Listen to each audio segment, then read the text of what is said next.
Okay, welcome to this Oculomotor system module. This is part of the PSY6315 lecture course, and my name is Seb James. I'm a research associate in Stuart Wilson's group in the department. I'm going to give you 4 lectures on the oculomotor system, and the first lecture, which is this lecture right now, is going to be a sort of introduction to eye movements and the anatomy of the eye and so on. And then in the second lecture, I'm going to talk about converting from space to time. At the end of that second lecture, there's going to be a 20-minute period when I'll be available for questions, and you can ask me about the material. And then lectures 3 and 4 will be the following week, and we'll be talking about a paper from Goossens and Van Opstal. And again, after the fourth lecture, in the final 20 minutes of the fourth lecture, I'll be available for a Q&A. Okay, so this is all about moving the eyes. So there's a lovely picture of the eye from Wikipedia. We don't need to know about the anatomy of the eye, only that it is a sort of physical device which makes an image on the retina. So the retina here is drawn in yellow. And we've got a high acuity part of the retina called the fovea, just here, which is where we get a sort of high resolution image. And so in order to collect the maximum amount of information about an object in the world, we have to direct the gaze towards that object. So moving the eyes is most important for those animals which have got a fovea. Not all animals have got one. Okay, so there are quite a few different types of eye movement, and one of the nice things about doing lectures like this pre-recorded is that if with my webcam I can try and show you the different kinds of eye movements. So the first one I've got listed here is the vestibulo-ocular reflex. So those are eye movements that compensate for body movements. So if you're riding along on a bicycle and it's a little bit bumpy, your eyes are continuously responding to the movements. Okay, and you might be able, I don't know if this works actually, but if I sort of bounce up and down, although I'm doing the movements myself, maybe you can sort of see my eyes moving. Okay, I'll have to look back on that and see if it worked. Okay, so then the second type of eye movement is called vergence. And that compensates for the sort of distance to the object that you're looking at. I can show you that by putting a finger in front of me. There you can see it. And if I focus on the fingertip and then move my finger closer to my face and then further away again, you should be able to see my eyes kind of going cross-eyed and then getting less cross-eyed as I move the finger away. Okay, so that's called vergence. And then we've got saccades. Saccades are movements to quickly direct the gaze to an area of interest. So I can voluntarily make saccades. So if I stare at the camera, the webcam on my computer here, and if I can saccade to the right, it might be to your left, and then back to the fixation, to the left, back to the fixation. So those are saccades. They move pretty quickly. I can't tell that my eyes are moving while they happen, they just move my eyes around quickly. You make loads of saccades all the time. When you're reading, you'll be making multiple saccades a second. Okay, and then the final kind of eye movement I wanted to talk about here, just so you've kind of heard of them all, is smooth pursuit. And this is a different kind of eye movement, and this is how your eyes would move if you're watching a tennis match. So I can show you that here by looking at my finger and moving my finger. So if I sort of try and keep my head fixed, and I stare at my fingertip and move the finger, you should see my eyes moving smoothly to follow the finger. I can't actually do this voluntarily. I have to have something to look at. It's extremely difficult to move your eyes that way voluntarily. Okay, so why do we study eye movements and the oculomotor system? Well, compared to limb movements, they're very simple. If I think about the way I could move my hand, I've got many degrees of freedom in that movement because I've got a wrist that can move that way, it can rotate. I've got this elbow, well, I guess the rotation movement is coming from the elbow. That's got a kind of wide variety of movements. My shoulder moves. So essentially, to move a fingertip around, I've got multiple degrees of freedom. I think even if you take out the fingers, you've got 7 degrees of freedom in an arm movement. Eyes, on the other hand, have got 3. So your eye can move up, down, left, right, and it can also sort of rotate torsionally. So basically it's got 3 degrees of freedom. So it's a nice simple model system for how brain moves muscles. And then the other thing about eye movements is that every time you move your eyes, you're making a decision. So it's a kind of it's a window onto the soul in that sense. It tells you something about what's happening in the brain if you look at the eye movements, and it's related to cortical activity and subcortical activity. So in humans and in non-human primates, and in rats and mice, eye movements are all controlled. They're controlled by evolutionary old subcortical processes and also cortical processes. And there's also a relationship between eye movements and other movements, such as reaching movements. So people who are interested in reaching might be interested in the relationship between the two. So yeah, saccades are interesting. This is a nice slide. It shows a 1960s result from, I think it's 60s, from Yarbus. And Yarbus showed that eyes are related to, can tell you something about attention, they can tell you something about interest, they can tell you about decision making and memory.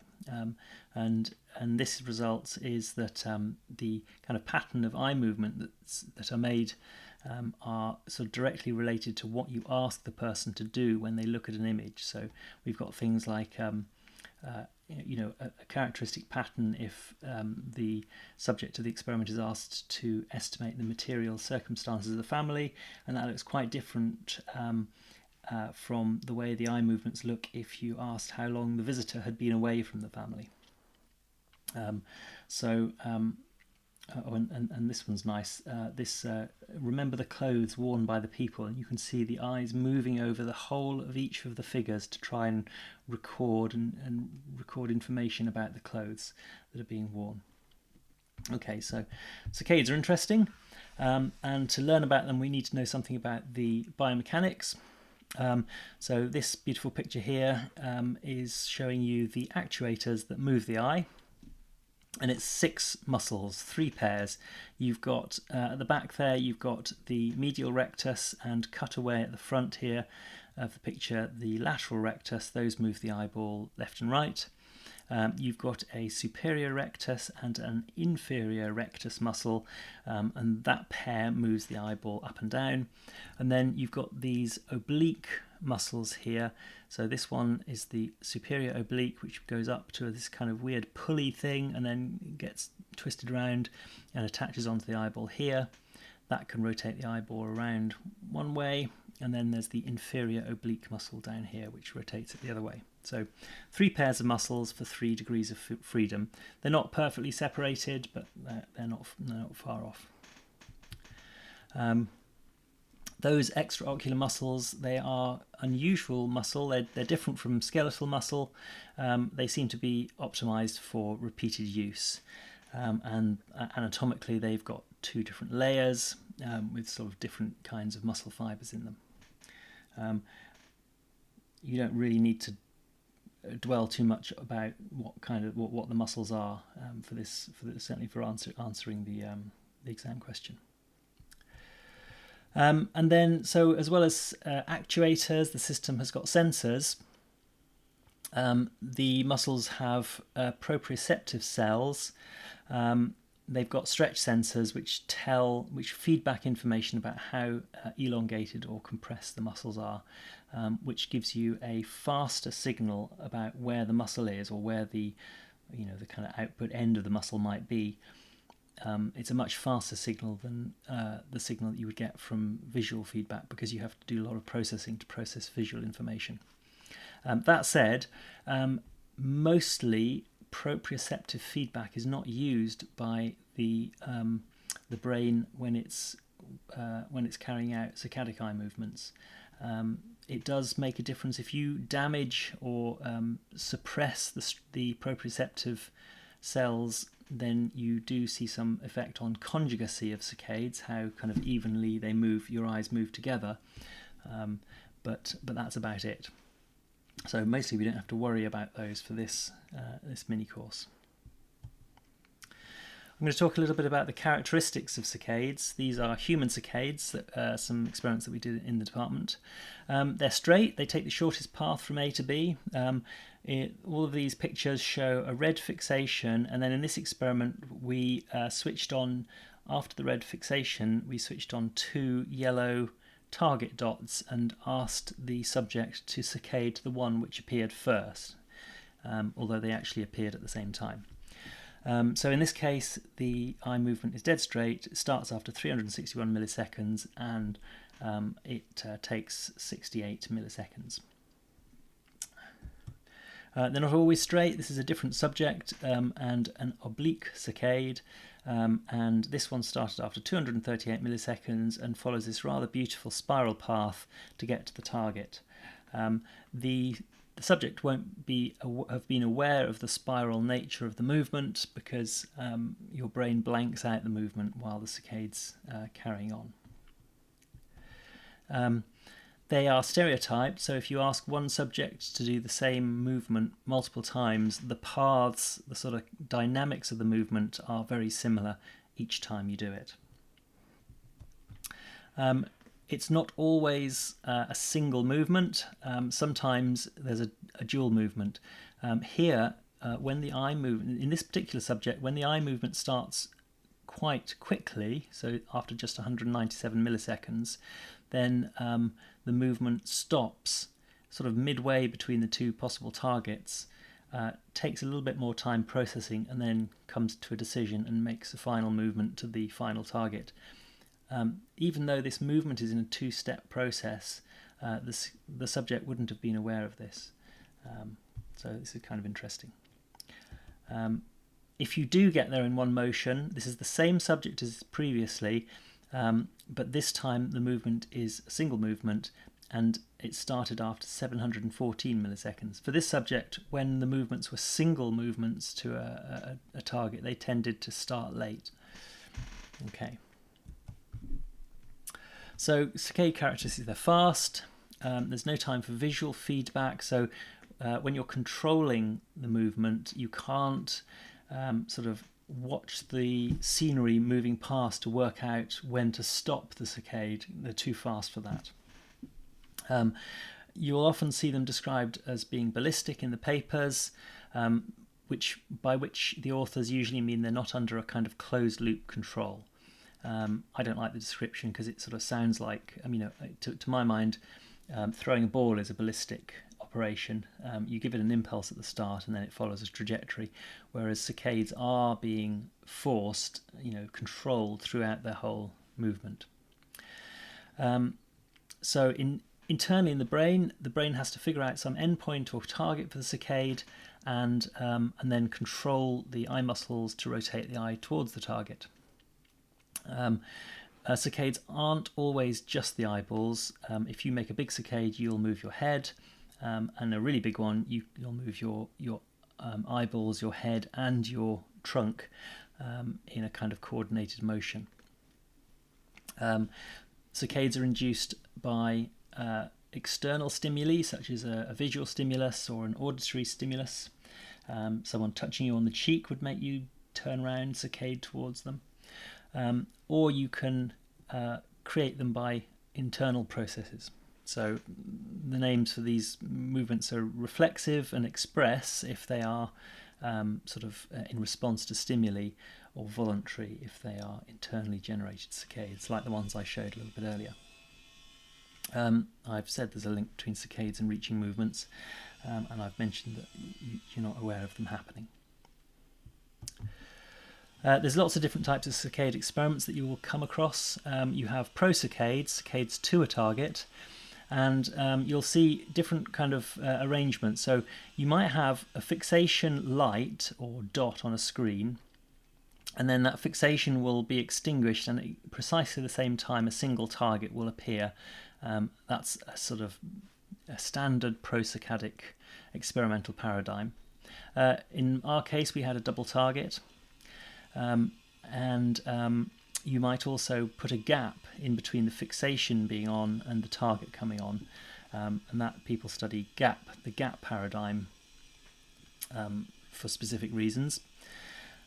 You might have a situation where the fixation switches on and then the target switches on, so that they're both simultaneously visible, and then you'll switch the fixation off. That's called an overlap experiment.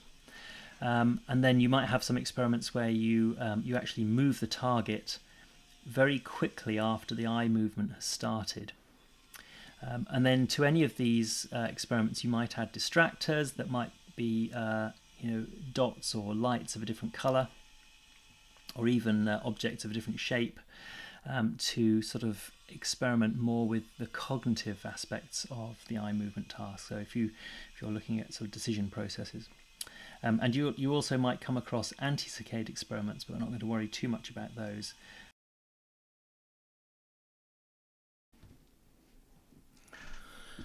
Okay, so what force is required for a saccade?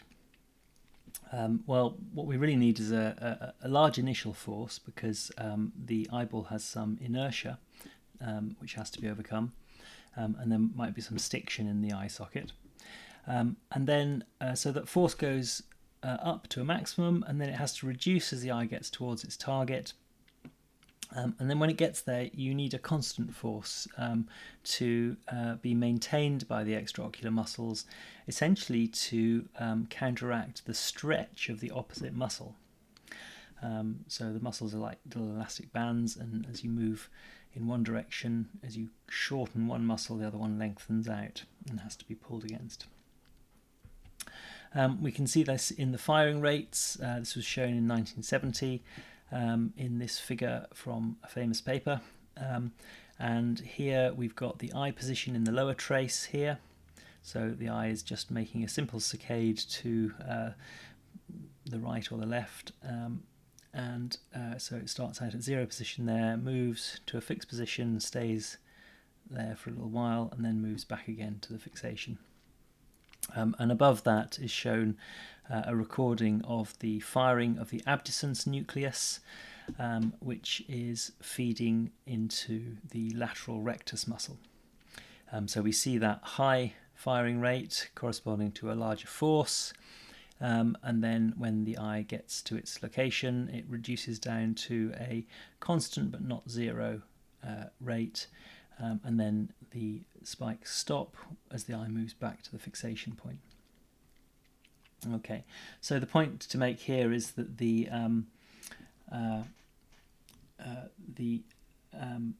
it's the firing rate, the evolution of the firing rate with time, that is controlling the extraocular muscles. And essentially the brain output is 6 time-dependent signals. Okay, so the dynamics of these signals have been studied for many years now. One aspect of the dynamics of the behaviour is called it's called the main sequence. And this was a recognition that the duration of a saccade is linearly dependent on the amplitude of the saccade. So that has important implications for the dynamics of the saccade, because a short saccade doesn't go as fast as a large saccade. You can sort of see that in the images down here. So the very shortest saccade is somewhat slower than the largest saccade. You can see that from the amplitude of the trace here. But if you plot the duration of each of these saccades versus the amplitude of the saccade, you get a straight line graph. And one of the important features about this main sequence, as it's called, you might see it in some papers mentioned in papers. And an important feature is that it is obeyed for oblique saccades as well as just straight left, right and up, down saccades. So it's obeyed even when the work that's required to be done is shared out between multiple extraocular muscles. So that's important.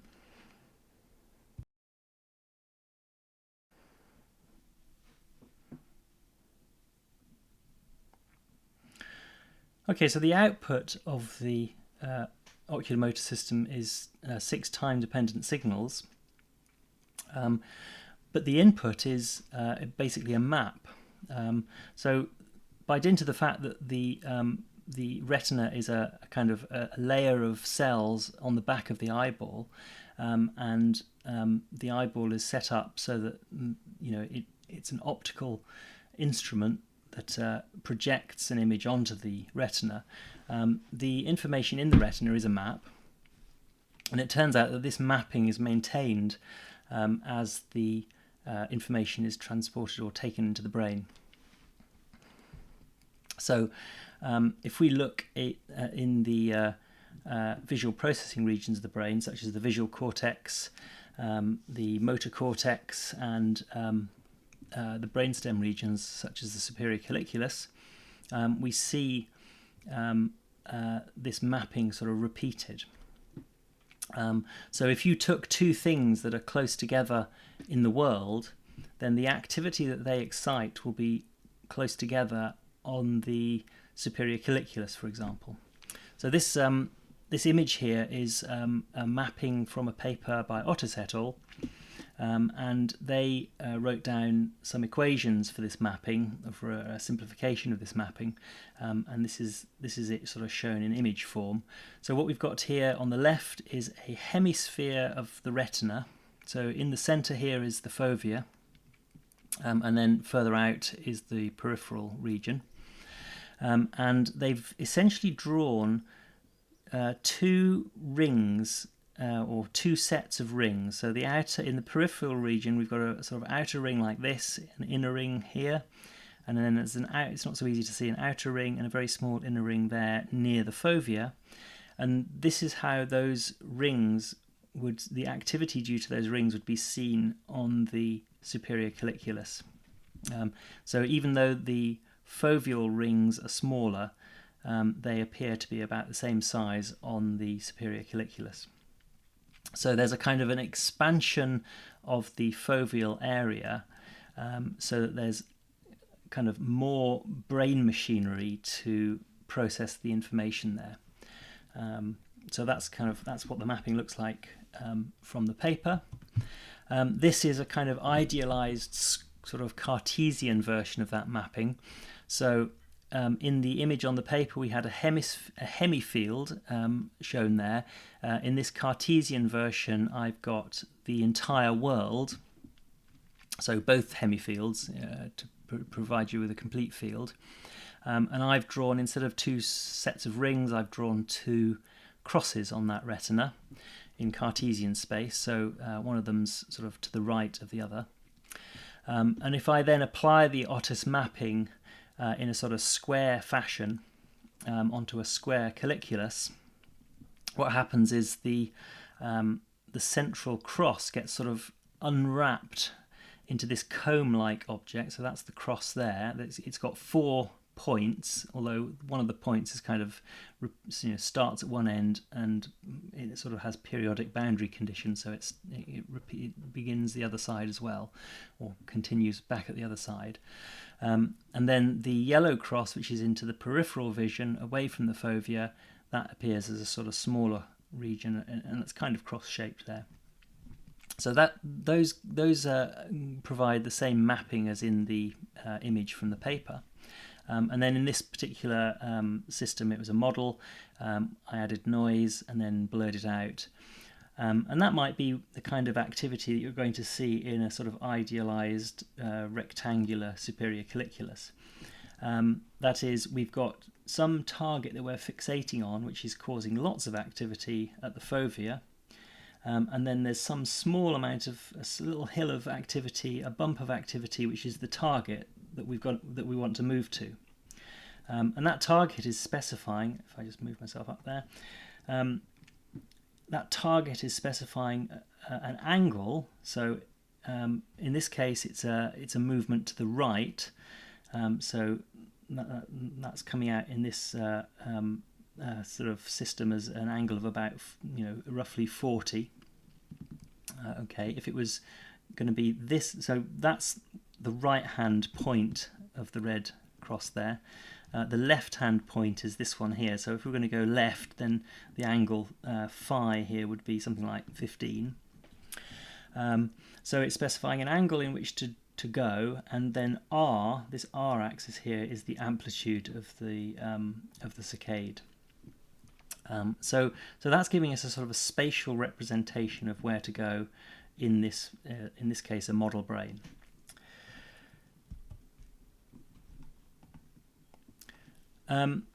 So we've got a sort of topographic representation of places to go. Think sort of hills of activity as being, marking out areas of interest. In this case, I've ignored the activity at the fovea here. It's the same thing here. We've got radius or amplitude of the saccade on this axis here, and the angle on this axis here. In this case, I've got two hills of activity, one of which is slightly more active than the other, and perhaps this is a decision task, should I go left or right? And really the question for this mini course and for the next 3 lectures is, how do we convert from that topographic hill information to a kind of controlled dynamic spiking output that's suitable for the muscles? And we will come on to that in the next lecture.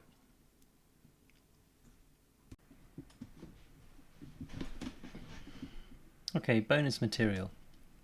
Antisaccades antisaccade experiments are a kind of experiment where you present the initial fixation point, the red dot here, okay, and when the target appears, rather than making the reflexive saccade that you would normally make to look at the target and see what it is, instead you ask your subjects to suppress that saccade to create an imaginary target and direction to move in, and then make a voluntary saccade to that location. So there's a suppression of the kind of natural behaviour, the reflexive behaviour, and then a sort of voluntary behaviour afterwards. So people study antisaccades to try and understand how, what the brain's doing. As an example of where antisaccades might be useful, in Parkinson's patients, you can't use normal eye movements to tell anything about the condition. Prosaccades are largely unaffected by the disease, but if you look at how patients make antisaccades, they do suffer deficits with antisaccades. So there are several studies out there looking at antisaccades in relation to Parkinson's disease, as well as lots of other things. Okay, and then interestingly, when you have distractors in your field of view, so for example in this picture here, 2A on the left here, we've got a saccade that's starting down here, moving up to the target up at the top there, and there's a distractor in the locality which you have asked the subject not to move to. It'll be in a different colour. The saccades always curve away from the distractor. The same is true if the distractor is sort of to the right of the target, and it doesn't have to be kind of close to the path either. Even if it's just over there, it'll make the saccades curve away from the distractor. So people study distractors and saccadic dynamics. That one there is called The Influence of Distractors on Saccade Target Selection, and there by Robin Walker and McSorley. Okay.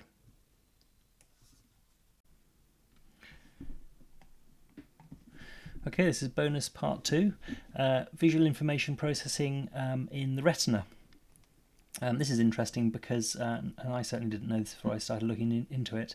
This is a diagram of the retina, and the light is coming in from the left here, and it's landing on this layered structure, and what you can see is that there are a bunch of information processing cells which are actually, those neurons are in the way of the light. Okay, so the light actually has to go past those various information processing neurons, the amacrine and the retinal ganglion cells, and then when they've got through all those layers of neurons, they actually get to the cone cells and the rod cells, which are right at the back of the retina. So oddly enough, the information that's captured, so the light causes the cone and the rod cells to produce a signal. That signal is then picked up by these amacrine and retinal ganglion cells, and then they're sent through to the brain, and it's kind of back to front.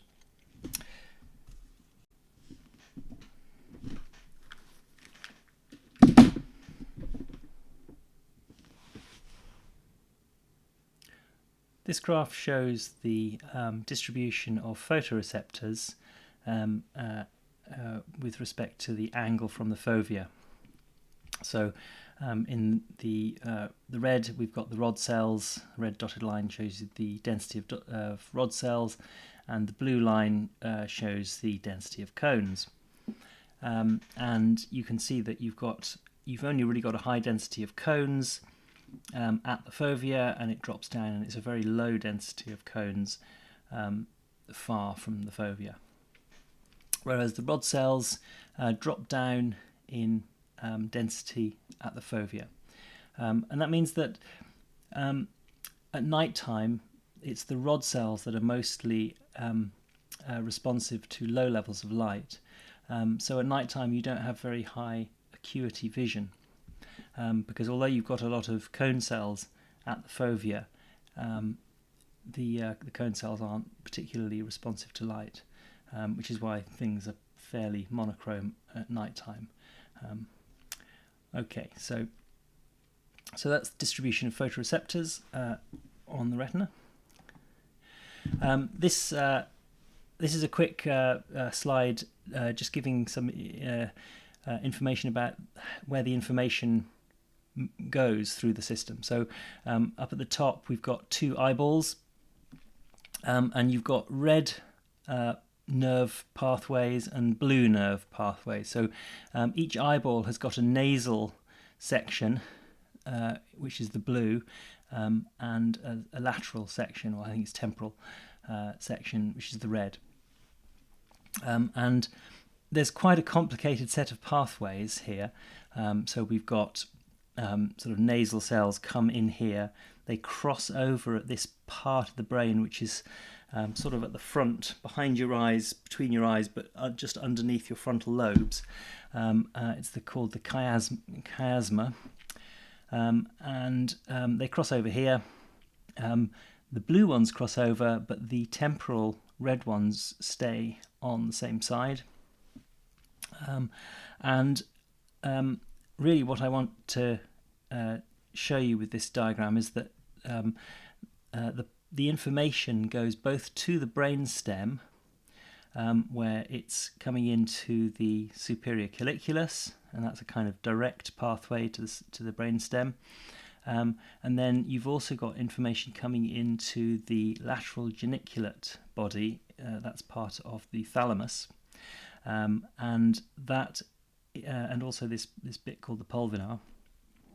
And that information is then relayed into the visual cortex, which is represented down here at the bottom.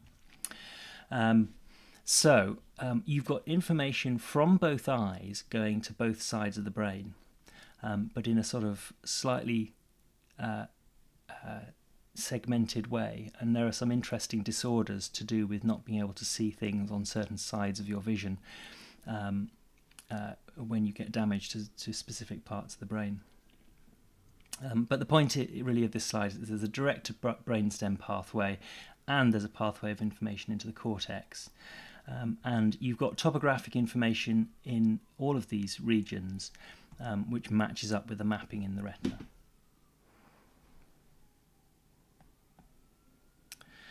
This is a quick diagram of the brainstem motor neuron nuclei.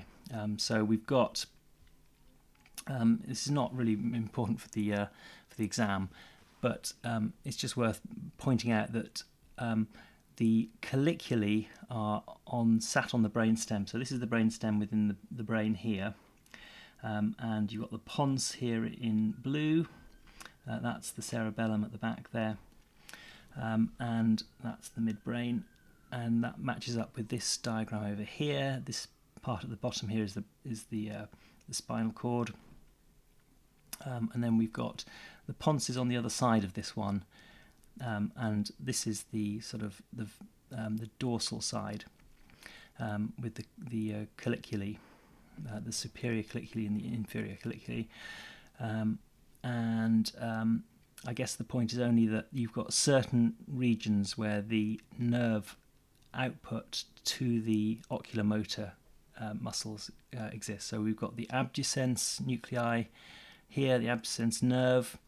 And then we've also got an oculomotor nerve up here, which is coming out of this part of the brainstem up here. So there's sort of certain specific regions, and there's quite a sort of well-defined anatomy of the system. Okay, you can look at that diagram and enjoy it. So we've got subcortical regions, superior colliculus and down, as I sort of think of it. So superior colliculus, that codes reflexive and express saccade endpoints. It has this topographic representation of information, and if you stimulate the superior colliculus, you elicit saccades to reliable locations. So you can stick a probe into the colliculus and electrically excite it, and you'll create a saccade. So that says that the superior, or that suggests that the superior colliculus is involved in the dynamics of the saccade. There are two colliculi, one on each side. Each encodes movements in the contralateral field, visual field, and there are projections to the pons, medulla, and the rostral midbrain, which people think of as kind of amplifiers. They almost think of them as relay stations to then drive motor neurons, but in some models they are taken as kind of contributing to the saccadic dynamics. Some of your reading, you might come across papers that talk about whether the colliculus is responsible for saccadic dynamics or whether it's got nothing to do with saccadic dynamics, and it's quite an interesting question. The cortical area, well, when it comes to saccades, the frontal eye field is a part of the cortex, which is important for saccades. It seems to be important for the voluntary control of saccades. It also has a topographic representation of the world, and you can stimulate the frontal eye field to elicit saccades. There's a supplementary eye field which may be to do with monitoring or accounting for the consequences of eye movements. And then there's the lateral intraparietal cortex, another field. Like the frontal eye field, it contains a signal encoding the target location, but some argue that it's also the saccadic direction. In the frontal eye field and the lateral intraparietal cortex, we have a motor command to move attention, i.e. the fovea, to that location. Interestingly, you can take a monkey and remove the superior colliculus completely, and while that will initially damage the monkey's ability to make saccades, after a while saccadic behaviour comes back, and it's probably being driven then from the frontal eye fields. Okay, so although everyone talks about the superior colliculus as being key for saccades, you can still have saccades without a superior colliculus, at least in mammals, at least in primates. This slide is just a little bit of, it's almost an advert for a paper I was involved with, which has a Sheffield model of saccadic eye movements. And this is the way we were thinking of it. We had the whole of the cortex was relegated to being a single population of 50 by 50 neurons or neural elements, but we were interested in how the superior colliculus and the frontal eye field would interact via the thalamus and the basal ganglia. This kind of motif of 5 fields is recognisable as the sort of Sheffield basal ganglia, or one of the Sheffield basal ganglia models. I don't know if you'll come across that in your other modules. So there we are. There's a model that we produced. I think that's it. I'll leave it there.